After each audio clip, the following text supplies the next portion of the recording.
जो बात आप पूछत हैं जी। वो बात में हम आपसे इतना कहब कि जो बात दिल्ली में हमने का तय बा, जी जिस दिन विस्तार होगा उस दिन राजभर मंत्रिमंडल में शामिल होगा। नहीं तो हमों के बताओ, ये तो हमों जाना थी कि राजभर शामिल हुई हैं।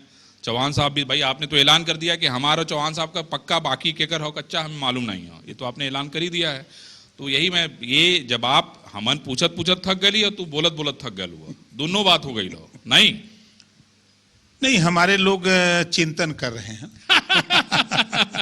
चिंतन कर रहे हैं, किस तरह का चिंतन कर रहे हैं? कि जल्दी हो जाए, जल्दी हो जाए। हाँ, लोग चिंतन कर रहे हैं कि जल्दी हो जाए। तो हम उनसे कहते हैं कि देखो, समय से पहले जी कुछ नहीं हुआ है। जब जब बदलाव हुआ है तो समय पे हुआ है।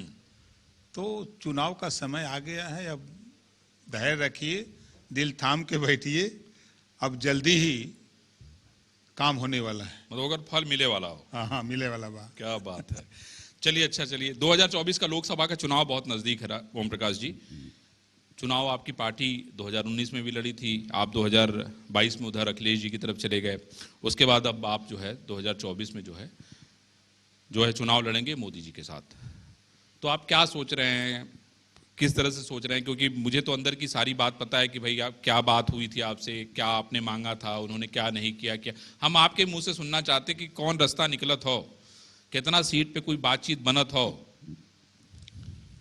देखिए, सीट का बंटवारा हुई तो सीट एनडीए में जितना लोग बाई, हाँ, सब लोग बांट के मिलके लड़ल जाई, सीट का झगड़ा ना हो।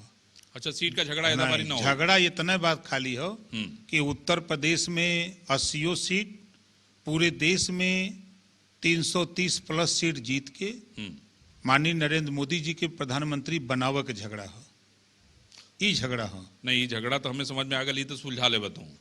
सीटिया वाला झगड़वा कैसे सुलझी? वो हल हो जाई, हल हो जाई, हल हो जाई। तो ओम प्रकाश राजभर कहाँ कहाँ चुनाव लड़ी हैं? बिहार में लड़ी हैं, मध्य प्रदेश में लड़ी हैं, छत्तीसगढ़ में लड़ी हैं, कि खाली उत्तर प्रदेश में लड़ी हैं? नहीं, बिहार भी लड़ेंगे, यूपी लड़ेंगे, दोनों जगह लड़ी। हाँ लड़ो, बीजेपी के साथ है? बिल्कुल, एनडीए में शामिल है, हाँ, तो एनडीए के साथ है, लड़ेंगे ना। तो मतलब आपकी बिहार की तैयारी भी चल रही है? पूरी तैयारी है। सीवान, आरा, छपरा, भभुआ, कैमूर, बक्सर, पश्चिमी चंपारण, पूर्वी चंपारण, बेतिया, नवादा, नालंदा, कटिहार, मधेपुरा, अररिया, किशनगंज, महीना में कम से कम 8 सभा कर रहे हैं बिहार। 15,000, 20,000, 25,000 लोग। नाम तो बता दे, बचल का उम्मीद 38 जिला। नहीं, तो मैं तो यही कह रहा हूँ कि जितना तू गिना दिला है उसमें से तो एक भी बचा ही नहीं, फिर बच क्या गया? फिर तो आप पूरा बिहार लड़ेंगे तो कितनी सीट? वही तो मैं पूछ रहा हूं। नहीं, 40 सीटें हैं, हमको वहां ज्यादा नहीं लड़ना है। वहां हमारा मकसद है कि उपस्थिति हमारी हो। हम 2025 की तैयारी वहां कर रहे हैं। ठीक है, 2025 में विधानसभा का चुनाव है, उसकी तैयारी कर रहे हैं, अभी से लोगों को जगा रहे हैं। और वहां मजे की बात है कि यूपी के लोगों में जो राजनीतिक चेतना आई, यहाँ विधायक हुए, मंत्री हुए, सांसद हुए, स्पीकर हुए, तो वहां के लोगों में इस बात की चिंता बढ़ी है और चिंतन कर रहे हैं कि जब यूपी के लोग ये चीज पैदा कर सकते हैं तो फिर बिहार में भर, राजभर, रजवार, राजवंशी, प्रजापति, पाल, नाई, गोंड, कुम्हार, आर्य, कर्कवंशी, बंजारा, बहेलिया, हम लोग मिल करके हम लोग काहे नहीं सत्ता में भागीदार हो सकीला।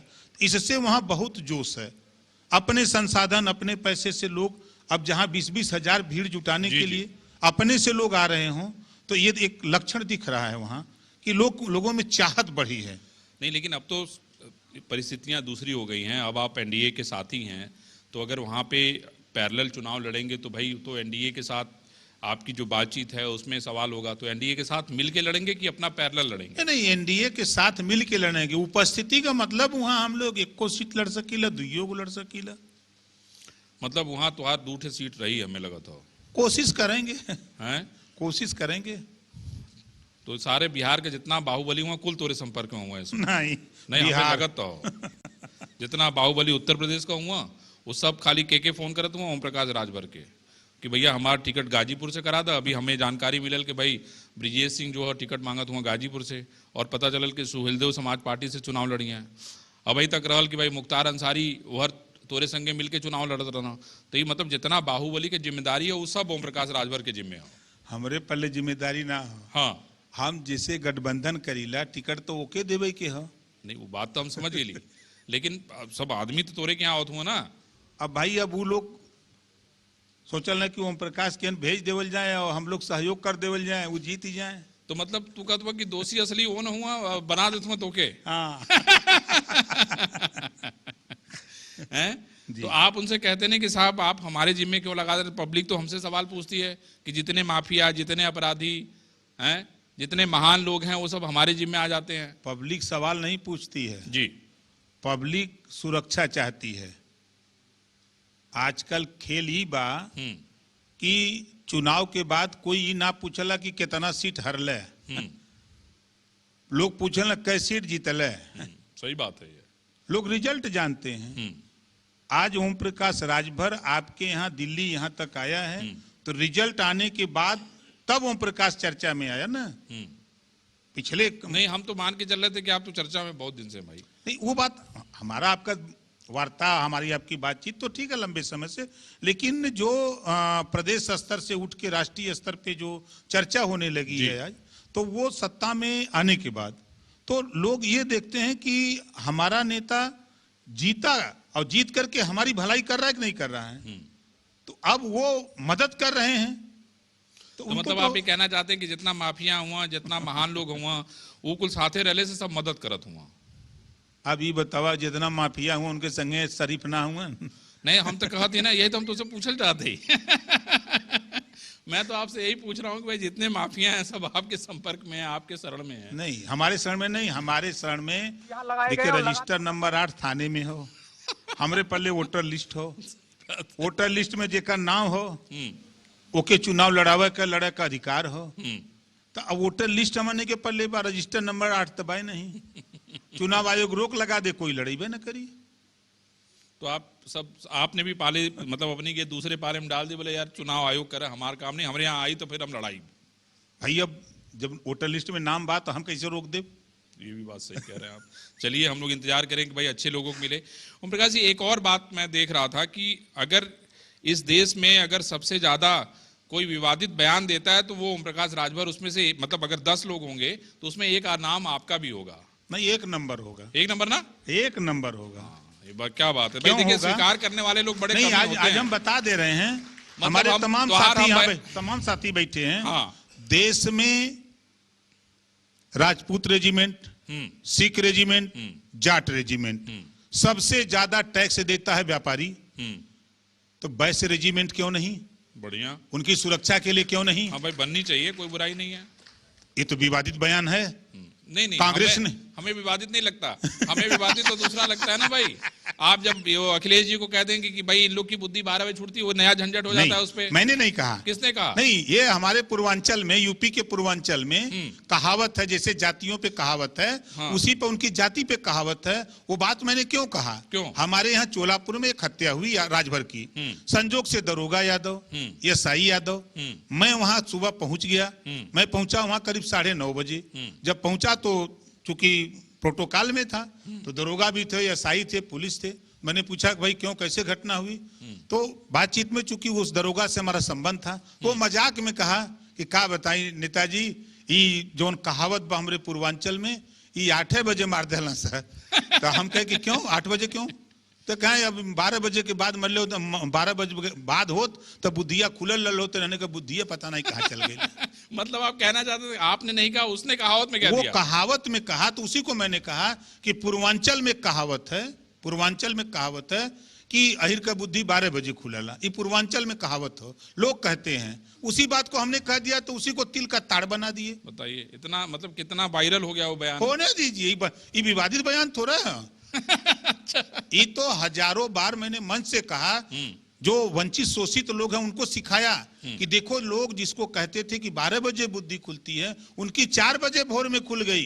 वो 15 लीटर दूध दुआ लेते हैं, 5 लीटर पानी ना के 20 लीटर बेच देते हैं, 200 कमा लेते हैं जब तक तुम सोए रहते हो। देखिए अब आपने कहा फिर विवाद हो जाएगा। फिर कोई विवाद नहीं भाई, अब ये कोई सवाल विवाद है कि नहीं। भाई देखिए, हम आप अपने बयान पे कायम है, हम पीछे नहीं हटते, हम अपने बयान से पीछे नहीं हटते भैया। हम जो कह रहे हैं सही कह रहे एक हैं। बयान नहीं है तो सैकड़ों बयान अगर हम लोग निकालें तो हैं। अब इसको विवादित कहिए। हम उनको सिख जो वंचित शोषित हैं, जिनको अभी सोने की आदत है, उनको उदाहरण देते हैं। उठाना चाहते हैं, हम उनको उदाहरण दे रहे हैं कि आप भी मतलब जब आप उनको उठाना चाहते, कहते हैं दूध दुहो उसमें पानी भी नहीं मिलाओ। दूध नहीं, हाँ। हम उनको ये जगाना चाहते हैं आप भी 4 बजे उठो, आप भी रेस करो, आप भी पुलिस बनो, आप भी दरोगा बनो, आप भी पीएससी में जाओ, नहीं, आप यहाँ भी तो- मलेक्टी में जाओ, यहाँ तो उदाहरण आप भी तो- रोजगार करो। उदाहरण तो दूध वाला दे दिला, तुम्हें अरे तो पानी मिलावे तो यही ही कर बतिया दिला। न कहते हैं कि जब वो 200 कमा सकाला 4 बजे उठ के, तो ये उठ के पुलिस नहीं हो सकता का। सही कहा आपने, हैं? सही कहा। अच्छा ओम प्रकाश जी, ये मैं अब आपसे ये समझना चाह रहा हूं कि अब राजनीति तो देखिए बहुत तेजी के साथ आपकी भाग रही है। सीटों की गणित को मैंने आपसे समझ लिया है ना। अब आपकी लाइन लेंथ, आप समय समय पे अपनी चीजों को चेंज कर देते हैं, तो आप क्या किसी से राय लेते हैं कि यार आज सवेरे हम ऐसा करब, एक ऐसा विवादित बयान देव जिससे दिन भर बवाल मचल रहा है, ऐसा न होगा?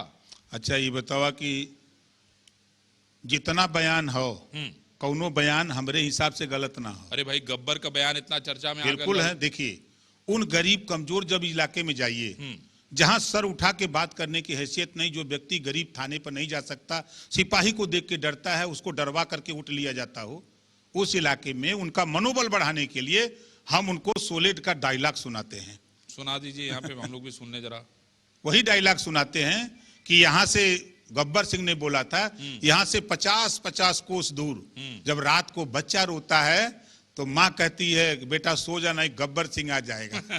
तो उसी पर मैं कहता हूँ, मैं अपने गरीब कमजोर जो दबाए गए हैं, सताए गए हैं, जुल्म होता उनको कहते हैं कि जुल्म जाति करने वाले लोगों, दोबारा अगर इनके ऊपर जुल्म जाति अत्याचार करोगे तो यहाँ से 50-50 कोस दूर सुनाई देगा, तो रात के अंधेरे में भी ओम प्रकाश राजभर हाजिर हो जाएगा।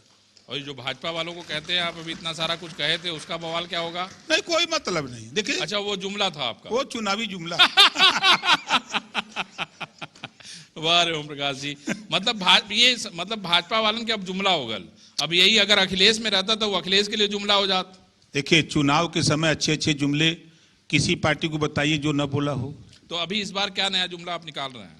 अब टाइम आने दीजिए। और टाइम तो आ गया, नहीं अभी अभी टाइम हो, जैसे कुछ गढ़े के होला ना। अच्छा इस बार ये बताइए कि आपके परिवार से कौन कौन चुनाव लड़ेगा? देखिए जो मेहनत कर रहे हैं, पार्टी में काम कर रहे हैं, हमारा सब परिवार है जी। हमारे यहाँ अशोक अग्रवाल जी बैठे हैं, हमारे यहाँ तेज सिंह बल्ली जी बैठे हुए हैं, राजू पंडित जी बैठे हैं, सत्येंद्र उपाध्याय बैठे हैं, भार्गव जी बैठे हैं। अब ये परिवार हमारा है ना। हाँ लेकिन राजभर जी एक बात ये समझावा, देखा ऐसा ना कि अभी तो हम ये परिवार देखते ही, जब वो टिकट देवे का बारी आ जाए तो मैं दूसरा परिवार आ जाला, ओकर जिम्मेदारी के लिए ही बताओ। हम तो गवाह ही होकर नहीं, गवाह आप हुआ, ये बतावा आप। हमारे यहाँ विधायक हैं जगदीश राय, भूमिहार बिरादरी से हैं। हमारे यहाँ विधायक हैं बेदीराम, हमारे यहाँ विधायक हैं दूधराम, हमारे यहाँ विधायक है हंसूराम, और हम विधायक हैं 6 लोग, और उधर वो अब्बास अंसारी, 6 लोग विधायक हैं पार्टी के सिंबल से। अब बताइए यहाँ कहाँ परिवारवाद है? नहीं हम तो कह नहीं रहे, हम तो यही कह रहे हैं ना भाई, ये लोग जो बैठे हैं, हम तो राजनीति की जमीन से जाने थे ना। हमें क्या करे कि हमें तो मालूम हो कि भाई लास्ट मोमेंट पे वी भैल कि भाई एक नहीं इनके टिकट दे दो। हमें तो सब पता है, हमें छोड़ दीजिए वो सब। आप हमें अब सही बताइए कि मतलब हमें तो सब पता है ना। आप भी जानते हैं कि मुझे पता है। नहीं आपको सब कुछ पता है मेरे विषय में। मुझे हमारे सभी साथियों को पता है। नहीं हमें निषाद और अपना दल का भी पता है, वो सब नहीं, पता है। निषाद अपना दल का तुलना अगर राजभर से करेंगे। नहीं मैं आपसे देखिए, इसीलिए मंच पे सब लोग इसको देख रहा होगा, मैं ये जानना चाहता हूं कि भाई आपके जो कार्यकर्ता हैं वो कितना चुनाव लड़ेंगे। मतलब मान लीजिए 100% में से अगर हम मान के चलें तो 50%, 20%, 10% आपके कार्यकर्ता हैं जो आपके साथ खून पसीना बहा रहे हैं। लोकसभा की सीट जी, लोकसभा के चुनाव में ज्यादा से ज्यादा पार्टी हमको मांग रहे हैं, हम 3 सीट देंगे, 2 सीट, 1 सीट। क्या सिचुएशन बनता है जी, कि सिचुएशन बनता क्या है जी, सीट कितनी मिलती है उस आधार पे हमारा नेता लड़ेगा। अब मान लीजिए हमको 1 ही सीट मिली, तो अब उस पर सभी ने अपने नेताओं को तो लड़ा नहीं सकते। 2 मिली तो 2 ही नेता लड़ेंगे। स्वाभाविक है कि पार्टी में काम 20 लोग मजबूती से कर रहे हैं। मैं वो समझ रहा हूँ, वो ठीक है, तो वो चीज नहीं है। जब चुनाव विधानसभा के आते हैं, छोटे चुनाव हो जाते हैं, तो हमारी पार्टी के जो साथी हैं, तो चूंकि चुनाव विधानसभा का लड़ना भी उसके लिए धन की व्यवस्था चाहिए, जो चुनाव आयोग की मान्यता है, उस हिसाब से भी हमारे पास लोग हैं। तो उसमें कौन आदमी सेट बैठता है, कौन पार्टी का नेता ठीक बैठता है, उस लड़ाई में चुनाव जीत है। चुनाव लड़ाई में जीत ही सबसे बड़ा धर्म है। जी। जैसे आज तीन स्टेट जीत गई एनडीए, तो पूरे देश में डंका बज रहा है। तो उसी तरह रिजल्ट के बाद जीत सबसे बड़ा धर्म है। तो सीट के सवाल पे खड़ा होता है पार्टी के नेताओं को चुनाव लड़ाने का तय होता है। राजभर जी, मतलब भाई देखिए, एक चीज समझ लीजिए, ये राजभर जी ने एक बात बड़ी साफ कह दी, जीत सबसे बड़ा धर्म है और उस धर्म के आड़े जो आएगा वो जाएगा, है ना? नहीं, आप घुमा रहे हैं। आप घुमा रहे हैं। नहीं, हम घुमाने, अरे हम समन्वय तो नहीं, अरे हम समन्वय बोले थे। अरे हम तो यही कहे कि भाई जीत के आड़े जाए नहीं, वो सब हमारा पार्टी का नेता लड़ेगा। हाँ, आप उठा के देखिएगा, जितने हमने लड़ाया है, हमारी पार्टी के लोग लड़े हैं, जीत के आए हैं। जो अखिलेश के द्वारा दिए गए लोग हैं वो हमारी पार्टी के नहीं हैं, आज भी सपा का झंडा बांध के घूमते हैं। अच्छा ओम प्रकाश जी, मुझे याद है, मैं तो आपसे मिलने गया था लास्ट मोमेंट में, जब आप अखिलेश जी से आपकी फाइनल बातचीत हो रही थी। आप तो गवाह हैं उसके। मैं आपसे ये पूछना चाहता हूँ कि अखिलेश के साथ आखिर ऐसी कौन सी बात होगी जिसको से बात इतनी बिगड़ गई आपकी? क्योंकि बहुत अच्छी ट्यूनिंग थी, आपने शानदार उनका कार्यक्रम कराया था मऊ में, मुझे याद है हेलीकॉप्टर से जब आप लोग पहुंचे थे। एक कार्यक्रम में मैं भी अखिलेश जी के साथ पहुंचा था, वहाँ जौनपुर या कहीं कार्यक्रम था, बहुत भीड़ थी। आखिर ऐसा क्या हो गया जिसकी वजह से ओम प्रकाश राजभर जैसा नेता जो है वो उधर से इधर चला आया? देखिए, सही बात है कि अखिलेश जी किसी को साथ लेके चलने की कुवत उनमें नहीं है। उदाहरण देख लीजिए, ओम प्रकाश राजभर गलत हो सकता है, मायावती जी भी गलत हैं, सोनिया जी भी गलत हैं, संजय निषाद जी भी गलत हैं, जयंत चौधरी जी भी गलत हैं, सब गलत हैं, खाली अखिलेश सही है। याद होगा मैंने एक बयान दिया था, मैंने एक बयान दिया था कि अखिलेश जी एक भी सीट नहीं देंगे तब भी हम अखिलेश जी के साथ रहूंगा। क्यों कहा था? हम 8 महीना उनके साथ, हम आप लोगों से झूठ बोलते रहे, लेकिन हमारी बात अखिलेश से होती रही। हमने उनसे कहा कि हमारी सीट तय कर दो ताकि हम अपने जो पार्टी के नेता हैं, कार्यकर्ता हैं, उनको हम मैदान में उतार दें कि जाओ भैया आप चुनाव की तैयारी करो। तो कहा हो जाएगा। जब पहला चरण बीता, दूसरा चरण बीता, तीसरा चरण बीता, चौथे चरण में तब हमसे कह रहे हैं कि इस चरण में कहां चुनाव लड़ेंगे। हम के भाई पहले मैं कह चुका हूं कि मेरा पार्टी का प्रदेश अध्यक्ष सुनील अर्कबंसी चुनाव लड़ेगा। तो जब वहां करिए तो कहने नहीं, वो नहीं लड़ पाएगा। वहां उन्होंने अपने प्रत्याशी घोषित कर दिया। दूसरा किसी सिंह साहब को भारतीय जनता पार्टी से ला करके आयातित थे, हाँ घोषित कर दिया। तो मैं भी कहा कि नहीं, हमने जब कहा है तो सुनील लड़ेगा, तो सुनील को हम जाकर के संडीला में घोषित कर दिया। तब उसके बाद जब फिर रात को हमारी उनकी मुलाकात हुई तो उन्होंने कहा कि क्यों घोषित कर दिया? हम कि आप क्यों घोषित कर दिए? जब मैं आपसे तय कर रहा हूं कि हमारी सीट तय कर दो, आप हमको धोखा क्यों दे रहे हो? तब उस दिन कह रहे हैं कि देखो अब तो जो हो गया, आगे सीटों पर हमारे सिंबल से चुनाव लड़ाना है तो हमारे साथ रहो, नहीं तो मत रहो। तो आपके साथ तो ये बहुत बड़ा धोखा हो गया। और क्या है? अब मैं फिर कह रहा हूं, आप चले सालेमपुर, आज भी वो लड़ने वाला हार गया, सपा का झंडा लेके घूम रहा है। आप चलिए आगे जो है महाराजगंज, आप महाराजगंज सदर, आज भी वो सपा का झंडा। जितने उन्होंने अपना प्रत्याशी दिया और हमको कहा कि अपने सिंबल से लड़ा दो। हमारी पार्टी के नेता बेचारे जो 14 साल 15 साल काम किए, वो हमको दोषी बनाने के नेताजी आपने गलत डिसीजन लिया। बहुत सारे बयान आए थे, मुझे याद है, कितना धरना प्रदर्शन नाराज हुए लोग। जी। तो उसका कारण कि भाई उसके पीछे तो अखिलेश जी हैं। तो हमने उनको इसके बाद भी मैंने कहा कि देखो अखिलेश जी जो गलती कर दिए, अब आगे ऐसी गलती न करो। अब चलो कायदे से बैठ करके बात आगे हो। लोकसभा के चुनाव आ रहे हैं, बात किया जाए। मैं 45-46 डिग्री टेम्परेचर में बाई इलेक्शन आजमगढ़ चुनाव लड़ा था, आपने देखा। और शायद मैं नहीं होता तो तीसरे नंबर पर सपा होती, लेकिन हम वहां लड़ रहे थे। मैं इनसे 3-4 बार फोन किया कि आप आ जाओ। फिर उसके बाद मैंने 6 बार फोन किया था कि आप आ जाओ, हम 10-12 हजार वोट के अंतराल से चुनाव हार रहे हैं। देखा आप देख लो, चुनाव जीत जाएंगे, हम लाखों वोट से जीतेंगे। तो जब नहीं आए तो फिर उसके बाद आखिरी विवाद क्या होता है, चुनाव आता है राष्ट्रपति का। जी। तो राष्ट्रपति के चुनाव में अखिलेश जी का फोन मेरे पास आया। उन्होंने कहा कि ओम प्रकाश जी अपने सभी विधायकों को लखनऊ बुला लो, कल बैठक होगी 12 बजे। मैं फोन कर दिया, सब लोग आ गए। हम लोग बैठ करके 10 बजे तय कर रहे हैं कि कल आज हम लोग 12 बजे वहां चलना है। तब तक अखिलेश जी का फोन फिर आ जा रहा है कि मीटिंग कैंसिल हो गई, अब आज मीटिंग नहीं होगी। अखिलेश जी का फोन है। उसके बाद क्या होता है, 12 बजे मीटिंग भी होती है, जयंत चौधरी जी आ जाते हैं, उनके प्रत्याशी आ जाते हैं, प्रेस वार्ता भी हो जाती है। जब प्रेस वार्ता हो गई तब फिर उसके बाद मैंने फोन किया अखिलेश जी को, तो उन्होंने कहा कि आप स्वतंत्र हैं, जहां जाना चाहें वहां जा सकते हो। हम कहे नहीं, आप चिट्ठी लिख के दो चिट्ठी लिख के जब तक नहीं दोगे तब तक हम साथ नहीं छोड़ेंगे। तो उन्होंने चिट्ठी लिखा, तलाकनामा दे दिया, तो हमने कबूलनामा स्वीकार कर लिया। ताली बजाइए भाई, ये देखिए बड़ा दिलेरी की बात होती है, राजनीति इतनी आसान होती नहीं है। ओम प्रकाश जी देखिए, ऐसा है कि आपको मैं इसलिए सम्मान देता